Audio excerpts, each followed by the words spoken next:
நாகை மாவட்ட ஆட்சியர் அலுவலகத்தில் தமிழக பால்வளத்துறை சார்பில் கூட்டுறவு பால் உற்பத்தியாளர்கள் சங்க செயலாளர்கள் மற்றும் அனைத்து இணைத்துறை அலுவலருக்கான கலந்தாய்வு கூட்டம் நடைபெற்றது. தமிழக பால்வளத்துறை அமைச்சர் மனோ தங்கராஜ் தலைமையில் நடைபெற்ற கூட்டத்தில் ஆட்சியர் ஆகாஷ், தமிழ்நாடு மீன்வளர்ச்சி கழக தலைவர் கௌதமன், நாகை நாடாளுமன்ற உறுப்பினர் செல்வராஜ், கீழ்வேலூர் சட்டமன்ற உறுப்பினர் நாகை மாலி, நகர்மன்ற தலைவர் மாரிமுத்து, ஆவின் மேலாண் இயக்குனர் அண்ணாதுரை மற்றும் பால் உற்பத்தியாளர்கள், அரசு துறை அதிகாரிகள் இதில் கலந்து கொண்டனர். கலந்தாய்வு கூட்டத்தில் கலந்து கொண்ட பால் உற்பத்தியாளர் பயனாளிகளுக்கு பால் தரம் சோதிக்கும் கருவி மற்றும் நலத்திட்ட உதவிகளை அமைச்சர் மனோ தங்கராஜ் வழங்கினார்.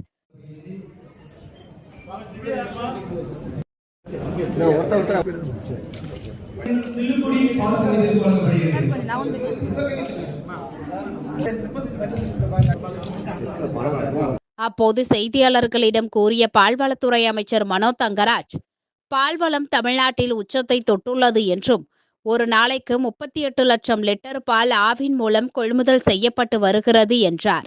இதனால் அகில இந்திய அளவில் ஆவின் முக்கியத்துவம் வாய்ந்துள்ளதாகவும், தமிழ்நாட்டில் 50 லட்சம் லிட்டர் பாலை கையாளக்கூடிய கட்டமைப்பு வசதிகள் ஏற்படுத்தப்பட்டுள்ளது என கூறிய அமைச்சர் மனோ தங்கராஜ், இந்த வசதிகள் இனிவரும் காலங்களில் 70 லட்சம் லிட்டர் பாலை கையாளும் விதமாக உயர்த்தப்படும் என்றார். மேலும் உள்ளூர் சந்தைகளில் முழுமையாக பால் உற்பத்தியை பெருக்க நடவடிக்கை எடுக்கப்படுவதுடன், பால்வளத்தை அதிகரிக்க கால்நடை வளர்ச்சித்துறை, பால்வளத்துறை உள்ளிட்ட அனைத்து துறைகளையும் ஒருங்கிணைத்து கூட்டம் நடத்தி விவசாயிகளுக்கு ஆலோசனைகள் வழங்க நடவடிக்கை எடுக்கப்படும் என தமிழக பால்வளத்துறை அமைச்சர் மனோ தங்கராஜ் தெரிவித்தார். எனக்கு தெரிஞ்சு பால்வளத்துறை தமிழ்நாட்டில் உச்சத்தை தொட்டது நம்முடைய தலைவருடைய ஆட்சியில். பார்த்தீங்கன்னா 38 லட்சத்தி சில்லற லிட்டர் பால் ஒரு நாள் ஆவின் மட்டும் கொள்முதல் பண்ணது நம்ம அரசில் தான். அவங்க எப்பவும் இருக்கா அந்த கொரோனா காலத்தில் 40 லட்சம் வந்துன்னு சொன்னாலும் அது ஒரு ஒரு சூழ்நிலையில் வேற எல்லா பால் கொள்முதல் ஆட்களை விட்டுட்டு போன காரணத்தினால ஒரு சின்ன இன்கம் வந்திருக்கிறாங்க. பட் ஸ்டெடி ஃப்ளோ வந்தது நம்முடைய அரசு. ரெண்டாவது, அகில இந்திய அளவில் நீங்கள் பார்த்தீங்கன்னா ஆவின் ஒரு முக்கியமான பிளேயர். அது ஒன்றும் யாரும் எளிதாக விளையாட்டாக எடுக்க முடியாது. லட்சக்கணக்கான உறுப்பினர்கள், 40,000க்கும் மேற்பட்ட பணியாளர்கள், மிக வலுவான கட்டமைப்புகள்.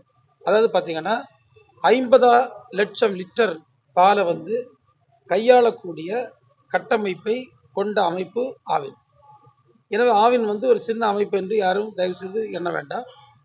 அதிலும் இப்போது அதை 70 லட்சம் லிட்டர் பால் தினசரி கையாளுகின்ற அளவிற்கு அதை மேம்படுத்துவதற்கான கட்டமைப்பு ஏற்படுத்துகின்ற பணி நடைபெற்று கொண்டிருக்கு.